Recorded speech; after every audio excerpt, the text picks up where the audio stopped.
आ रहे हैं कपड़े पे 5% जीएसटी और 12% हो जाएगी। 12% जीएसटी हो जाएगा। गरीब के कपड़े भी खींचने का काम कर रहे हैं। चूल्हे पे तो डकैती डाल ही रहे हैं और खेती किसानी पे डकैती डालने का काम कर रहे। धान कोई खरीद नहीं रहा। समाजवादी पार्टी किन मुद्दों को लेकर चुनाव लड़ेगी?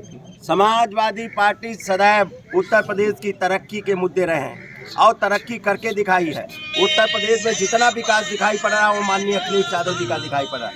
चाहे नौजवान हो, चाहे बेरोजगारी हो, चाहे महंगाई हो और चाहे स्वास्थ्य व्यवस्था है, ये सब कुछ पे काम माननीय अखिलेश यादव जी ने करने का काम किया। चाहे एम्बुलेंस चल रही हो, चाहे आपके 100 नंबर चल रही हो और चाहे सड़कें बनी हैं। इसकी कहाँ सड़कें हैं?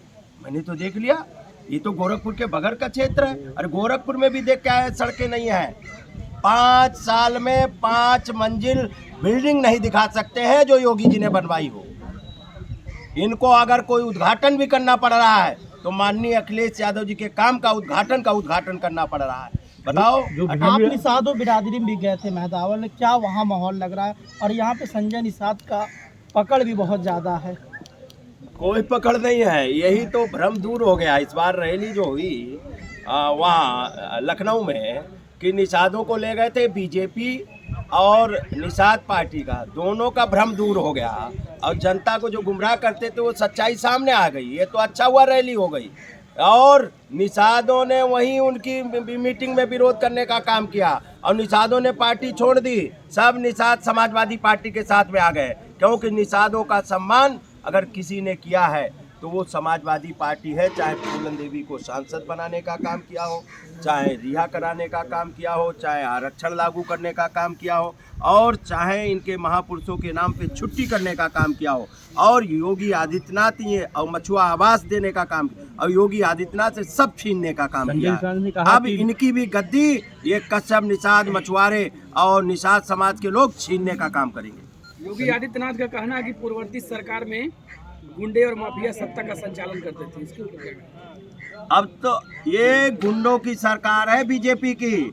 ये गृह मंत्री क्या है? गुंडा ही तो है। योगी आदित्यनाथ क्या थे इससे मुख्यमंत्री बनने से पहले? उनकी क्या छवि थी बताओ? ये तो पूरा प्रदेश जानता है। और दूसरी बात, इनका गृह मंत्री गुंडा है। बताओ, किसानों को कुचला नहीं और उनके बेटे ने कुचलने काम किया। SIT की रिपोर्ट आई तो पत्रकार ने सवाल पूछा, उसको धमकाने का काम किया। एक पत्रकार की हत्या आज तक नहीं बर्खास्त किए गए। और ये मैं नहीं कह रहा हूँ, सरकारी आंकड़े कह रहे हैं सबसे ज्यादा आपराधिक प्रवृत्ति के सांसद विधायक कहीं हैं तो वो बीजेपी में है। अरे गुंडागर्दी देखी नहीं? सरकारी मीटिंग में जूता लात चल रही थी। यही इनसे बड़ा गुंडा कौन है? यही आपके संत कबीर नगर में, कानपुर में समाजवादी पार्टी कार्यकर्ता अपनी गाड़ियों को तोड़फोड़ कर रहे थे, क्या करेंगे? देखिए, समाजवादी पार्टी ने कार्रवाई की। समाजवादी पार्टी और हमारे नेता माननीय अखिलेश यादव साफ सुथरी छवि, ईमानदार छवि के हैं और वो विकास की राजनीति करते हैं और बीजेपी की तरह ढोंगियों वाली राजनीति नहीं करते हैं। ठीक, धन्यवाद।